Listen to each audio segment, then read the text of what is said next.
จริงมันมีว่าเชิดหน้ามันคงไม่มีอยู่จริงตายแล้วก็จบทุกสิ่งแล้วทิ้งทุกอย่างไว้ตรงนี้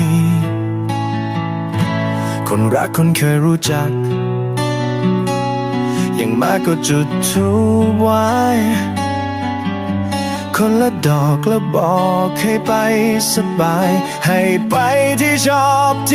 บนายคงไม่อยากไปสบายในตอนนั้นเพราะมันไม่ได้หายใจเอาเป็นว่าตอนนี้ยังไม่ตายชอบอะไรก็ไปทำซะก่อนดีกว่าล้มหมอนนอนหนาวหมดเวลาไม่ได้ตื่นขึ้นมาทำตามที่ต้องการถึงตอนนั้นจะมาเสียดายมัน